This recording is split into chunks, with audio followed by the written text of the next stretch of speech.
Cinema പ്രേക്ഷകർക്ക് ഒരിക്കലും മറക്കാനാകാത്ത നടിമാരാണ് അന്തരിച്ച ശ്രീദേവിയും ശ്രീവിദ്യയും. മരിച്ചതിനു ശേഷവും ഇവരെ പറ്റിയുള്ള കഥകൾക്ക് ഇന്നും കേൾവിക്കാരേറെയാണ്. ബോളിവുഡിലെ താരറാണിയെ വാഴ്ത്തപ്പെട്ട ശ്രീദേവിയുടെ വിജയഗാഥ ആവർത്തിക്കാൻ കഴിഞ്ഞ നടിമാർ തന്നെ കുറവാണ്. ഭാഷാ വ്യത്യാസമില്ലാതെ അഭിനയിച്ച സിനിമകളിലൊക്കെ ശ്രദ്ധേയമായ സാന്നിധ്യമാകാൻ കഴിഞ്ഞതാണ് ശ്രീദേവിയെ മറ്റു നടന്മാരിൽ നിന്നും വ്യത്യസ്തയാക്കിയത്. എല്ലാ ഭാഷകളിലും സ്വന്തമായി ഡബ്ബ് ചെയ്യുമെന്ന നിർബന്ധവും ശ്രീദേവിക്കുണ്ടായിരുന്നു. ശ്രീദേവിയുടെ അഭിനയ മികവ് എടുത്തു കാണിക്കാൻ ഉദാഹരണങ്ങൾ ഏറെയാണ്. വെള്ളിത്തിരയിലെ ഹിറ്റ് ജോഡികളായിരുന്നു കമൽഹാസനും ശ്രീദേവിയും ഒരു കാലത്ത്. ഇരുവരും നായകന്മാരായി അഭിനയിച്ച സിനിമകൾ പലതും ഇന്നും പ്രേക്ഷകരുടെ ഫേവറേറ്റ് ലിസ്റ്റിലുണ്ട്. 27 സിനിമകളിൽ കമൽഹാസനും ശ്രീദേവിയും ഒരുമിച്ച് അഭിനയിച്ചിട്ടുണ്ട്. ശ്രീദേവിയെക്കുറിച്ച് മുൻപൊരിക്കൽ കമൽഹാസൻ പറഞ്ഞ വാക്കുകൾ ഇപ്പോൾ ശ്രദ്ധ നേടിക്കൊണ്ടിരിക്കുകയാണ്. മുൻപൊരിക്കൽ നൽകിയ അഭിമുഖത്തിൽ തന്നോടൊപ്പം പ്രവർത്തിച്ച നായികമാരെ കുറിച്ച് സംസാരിക്കുകയായിരുന്നു കമൽഹാസൻ. നടി ശ്രീവിദ്യ തന്റെ കാമുകിയായിരുന്നുവെന്ന് തുറന്നു പറഞ്ഞ കമൽഹാസൻ ശ്രീദേവി തന്റെ സഹോദരിയെ പോലെയാണെന്ന് ഈ അഭിമുഖത്തിൽ വ്യക്തമാക്കുന്നുണ്ട്. ശ്രീവിദ്യയെക്കുറിച്ച് പറഞ്ഞതുപോലെയെല്ലാം ശ്രീദേവിയുടെ ഒപ്പവും ഉണ്ടായിട്ടുണ്ടാകുമെന്ന് എല്ലാവരും കരുതുമെന്നും പക്ഷേ സത്യമായും അങ്ങനെയൊന്നില്ല എന്നാണ് കമൽഹാസൻ പറയുന്നത്. താൻ വഴക്ക് പറഞ്ഞാൽ പോലും ശ്രീദേവി പേടിക്കും. ഞങ്ങൾ സഹോദരങ്ങളെ പോലെയായിരുന്നു. ശ്രീദേവി തന്റെ പേരെടുത്ത് ഇതുവരെയായും വിളിച്ചിട്ടില്ല. സാർ എന്ന് മാത്രമാണ് വിളിക്കുക. ഇങ്ങനെയൊരു ബന്ധമാണെന്ന് പറഞ്ഞാൽ പക്ഷേ ആരും വിശ്വസിക്കില്ല.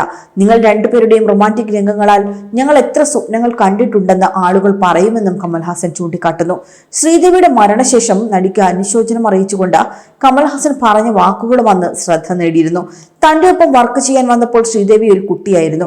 സംവിധായകൻ ബാലചന്ദ്രൻ ശ്രീദേവിയുടെ അഭിനയവും ഡാൻസ് മൂവുകളും കറക്റ്റ് ചെയ്യാനുള്ള ഉത്തരവാദിത്തം തന്നെയായിരുന്നു അന്ന് ഏൽപ്പിക്കുന്നത്. അന്ന് ശ്രീദേവി വളരെ കഴിവുള്ള ആളല്ല. തമ്മിൽ വലിയ അടുപ്പമുണ്ടായിരുന്നു. ശ്രീദേവി ഹിന്ദി സിനിമയിലെ സൂപ്പർ താരമായി മാറിയപ്പോൾ ഞങ്ങൾ രണ്ടു വഴിക്ക് പിരിഞ്ഞെന്നും കമൽഹാസൻ അന്ന് വ്യക്തമാക്കിയിട്ടുണ്ട്. 2018 ശ്രീദേവി മരിക്കുന്നത്. ദുബായിലെ ഹോട്ടൽ മുറിയിൽ ബാത്ടബിൽ വീണായിരുന്നു മരണം. മരണകാരണം സംബന്ധിച്ച് ചില ദുരൂഹതകൾ ഉയർന്നു വന്നെങ്കിലും പിന്നീട് അവ കെട്ടടങ്ങുകയും ചെയ്തു. അതേസമയം കമൽഹാസനും ശ്രീവിദ്യയും വിവാഹിതരാകാൻ ആഗ്രഹിച്ചിരുന്നുവെങ്കിലും അതിനു മുൻപേ തന്നെ ആ ബന്ധം വേർപെട്ടിരുന്നു. 1975 പുറത്തിറങ്ങിയ അപൂർവരാഗങ്ങൾ എന്ന ചിത്രത്തിന് ശേഷമായിരുന്നു ഇരുവരും തമ്മിൽ പ്രണയത്തിലായത്. എന്നാൽ എന്തോ കാരണം കൊണ്ട് ഇരുവരും തമ്മിൽ വേർപിരിഞ്ഞു. ഇരുവരും അതിനുശേഷം തങ്ങളുടെ ബന്ധത്തെക്കുറിച്ച് പരസ്യമായി തന്നെ പറയുകയും ചെയ്തിട്ടുണ്ട്.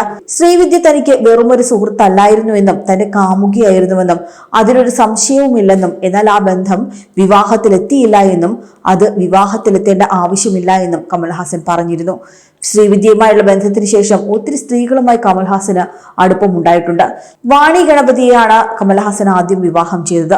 വാണി ഭാര്യയായിരിക്കെ തന്നെ നടി സരികയ്ക്കൊപ്പം കമൽഹാസൻ ജീവിതം ആരംഭിച്ചു.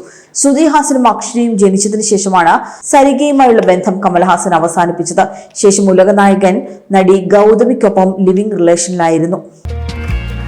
കൂടുതൽ വാർത്തകൾക്കായി B4 Blaze ഫോളോ ചെയ്യൂ, സബ്സ്ക്രൈബ് ചെയ്യൂ.